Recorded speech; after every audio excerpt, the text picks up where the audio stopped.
Hello students, আজ আমরা পড়তে চলেছি ইথার কম্পাউন্ড। তোমরা ইথার কম্পাউন্ড সম্পর্কে ইউপ্যাক নাম করার সময় ক্লাস 11-এ জেনেছ। আর COR এই দুটো আর এক হতে পারে, আলাদা হতে পারে। এটাকে যদি আমি আর ড্যাশ বলি, R equal to R dash ether দেখা যেতে পারে, অথবা R not equals to R dash এরকম ইথারও কিন্তু আমরা পেতে পারি। তা এই ধরনের ইথার কম্পাউন্ডগুলোর ক্ষেত্রে প্রথম আমরা যেটা দেখে নেব, এই ইথার কম্পাউন্ডকে আমরা কি করে তৈরি করতে পারি।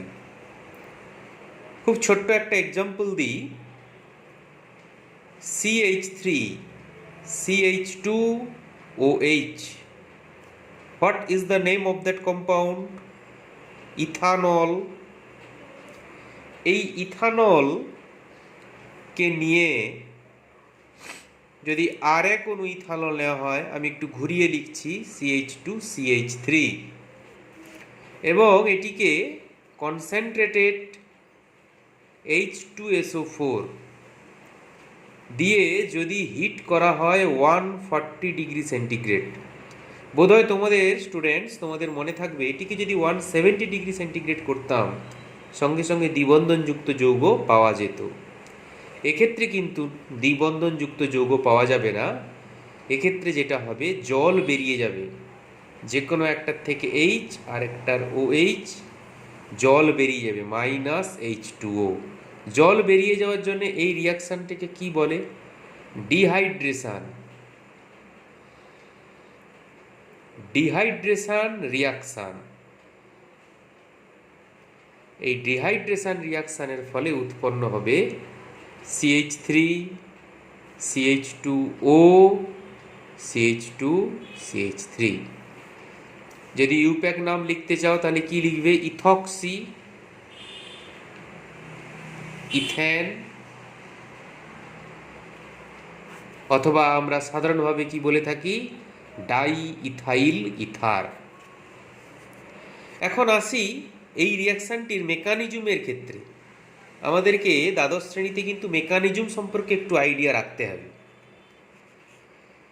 কনসেন্ট্রেটেড H2SO4 দিয়ে যখন প্রথম হিট করা হলো, at the first stage CH3CH2OH, এবং H2SO4 থেকে কনসেন্ট্রেটেড H2SO4 প্রচুর পরিমাণে H+ রয়েছে। অক্সিজেনের মাথায় লোন পেয়ার H+ কে প্রদান করে উৎপন্ন করলো CH3 CH2OH2+, lone pair donation হয়ে গেল, তাই OH2+। এইবার CH3CH2OH আরও একটি অণু রয়েছে, আর তোমার বিক্রিয়াতে প্রথম ধাপে উৎপন্ন হয়েছে CH3CH2OH2+। কি হবে? এই লোন পেয়ার দিয়ে এই কার্বনটিতে যেই অ্যাটাক করবে, সঙ্গে সঙ্গে এই OH-টা ওখান থেকে বেরিয়ে যাবে। এই টাইপ অফ রিয়াকশানটাকে সাবস্টিটিউশন, এবং এটা SN2 রিয়াকশান। এই SN2 রিয়াকশান এবং SN1 রিয়াকশান আমরা অ্যালকিল হ্যালাইড চ্যাপ্টারে বাকি রেখেছি, কিন্তু তোমরা সাবস্টিটিউশন রিয়াকশানটা বুঝো। ফলে আমি এটা বলতে অসুবিধে নেই, OH যেই অ্যাটাক করবে OH2 জল হিসাবে এখান থেকেই বেরিয়ে যাবে, অর্থাৎ -H2O এই ফেজেই হয়ে গেল, অর্থাৎ OH2 বেরিয়ে গেল। যা OH2 বেরিয়ে গেল, তুমি কি আয়ন পেলে দেখো? CH3 CH2O CH2 CH3। কিন্তু এইখানে আমি আয়ন এই জন্যই বললাম, এটি OH2+ হিসাবেই অবস্থান করবে জল বেরিয়ে যাওয়ার পর। এবং পরবর্তী পর্যায়ে তোমার যে ইথানল দেওয়া রয়েছে CH3 CH2OH, এই OH এর এই যে লোন পেয়ার, এই প্রোটনটিকে অ্যাবস্ট্রাক্ট করলে এখানে চার্জটি নিউট্রাল হয়ে তুমি পাবে CH3 CH2O CH2 CH3, অর্থাৎ ইথক্সি ইথেন বা die ethyl ether. Die ethyl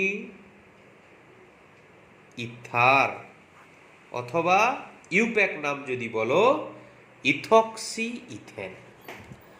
এবং এই বিক্রিয়াটি কি বললাম? Dehydration reaction. খুব সহজেই তোমরা মনে হয় বুঝতে পেরেছ। এখন প্রশ্ন যে এখানে যদি গাঢ় H2SO4 এই যে দেওয়া হয়েছে, দেখো কনসেন্ট্রেটেড H2SO4 দিয়ে বিক্রিয়াটি ঘটানো হয়েছে। যদি আমি কনসেন্ট্রেটেড H2SO4 না দিই, তাহলে এছাড়া আমাকে কি দেওয়া যেতে পারে? ধরো আমার কাছে নেই, সেক্ষেত্রে গাঢ় H2SO4 এর পরিবর্তে H3PO4 এই অ্যাসিডটিও ব্যবহার করা যেতে পারে, অর্থাৎ ফসফরিক অ্যাসিড। এই অ্যাসিডটি ব্যবহার করলেও আমরা সেম রেজাল্ট পাবো। বিক্রিয়াটি খুব সহজ বিক্রিয়া হলেও এই বিক্রিয়ার অনেক উপযোগিতা যেমন রয়েছে, তেমন অনেক ডিমেরিটসও আছে। যেমন ধরো এই ডিমেরিটস একটা বলি। ধরো আমরা আর ও আর, অর্থাৎ এই আর গ্রুপ এবং এই আর গ্রুপ দুটি সমান হবে এরকম একটি অ্যালকোহল তৈরি করতে চাই।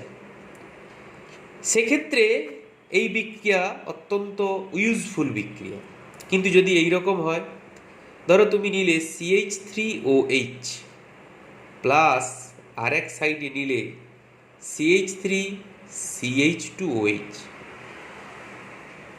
প্রিয় ছাত্রছাত্রীরা, তোমরা একটু চিন্তা করে দেখো, যদি এইভাবে দুটি আলাদা আলাদা যৌগকে, অর্থাৎ একটি ইথানল এবং একটি মিথানল, দুটি যৌগকে আমি যদি কনসেন্ট্রেটেড H2SO4 140 ডিগ্রি সেন্টিগ্রেডে হিট করছি, তাহলে দেখো কি হতে পারে, যে এই যে CH3OH এখানে যত কমই নিই না কেন অ্যাভোগাড্রো সংখ্যক অণু এর মধ্যে রয়েছে, অর্থাৎ মিথাইল অ্যালকোহলের দুটি অণুর মধ্যে বিক্রিয়া করে উৎপন্ন কি হতে পারে? CH3OCH3 ডাইমিথাইল ইথার হতে পারে। আবার মিথাইল অ্যালকোহল ইথাইল অ্যালকোহলের মধ্যে যদি বিক্রিয়াটি হয়, সেক্ষেত্রে কি হতে পারে? CH3OC2H5 পাওয়া যেতে পারে।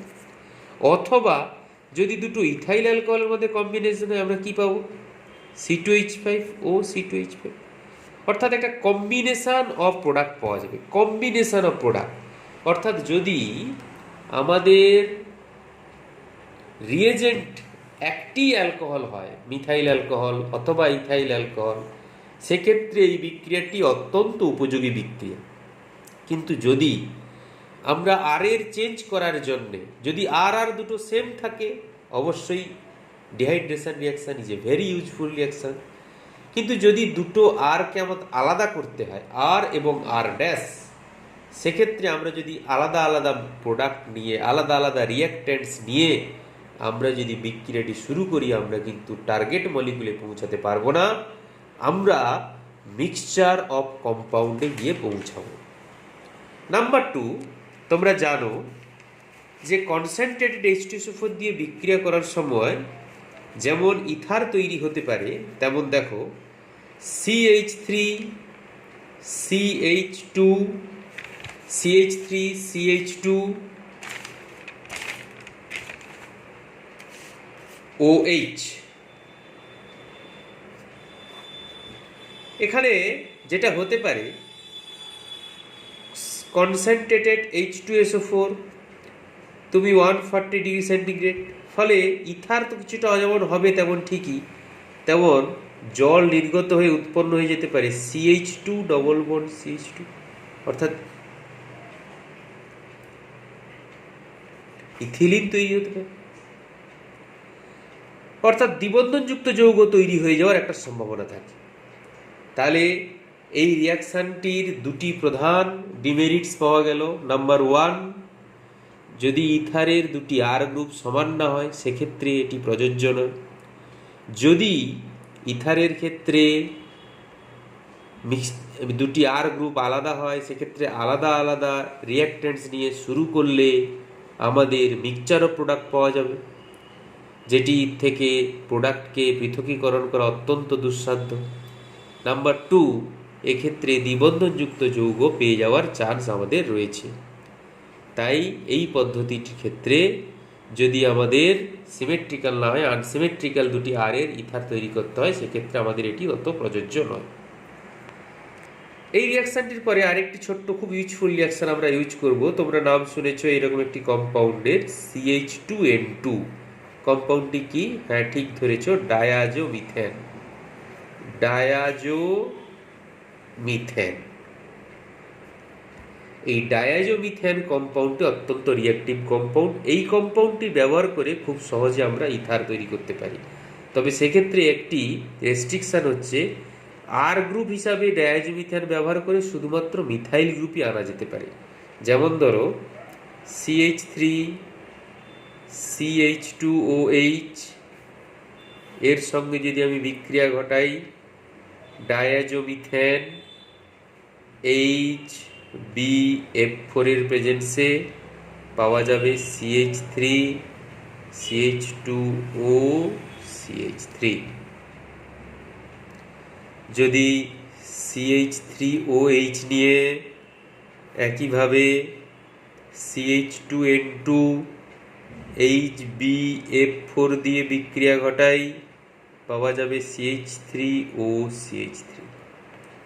যদি আমি ফেনল নিই একইভাবে, ফেনল, সেখান থেকে নেওয়া হলো CH2N2 HbF4, কি পাবে লক্ষ্য করে দেখো, ফেনল গ্রুপ পরিবর্তিত হয়ে যাবে OCH3, that is called anisole, অর্থাৎ phenyl methyl ether, that is called anisole. এটির নাম কি? Dimethyl ether. Dimethyl ether, এটি কি? Methyl ethyl ether. কিন্তু আমাদের সার্বজনীনভাবে যদি আর গ্রুপের পরিবর্তন করে করে বিভিন্ন রকমের ইথার তৈরি করতে হয়, সেক্ষেত্রে আমাদের কিন্তু এই পদ্ধতিগুলো ততটা ইউজফুল নয়। সেক্ষেত্রে আমরা যাব যে পদ্ধতিতে, সেই পদ্ধতিটি আমরা আলোচনা করব আগামী ক্লাসে। তোমরা যেগুলো করানো হলো এগুলো ভালো করে প্র্যাকটিস করো এবং বারবার লিখবে, রিয়াকশানগুলো লিখে লিখে প্র্যাকটিস করবে। That is much more today. Good bye.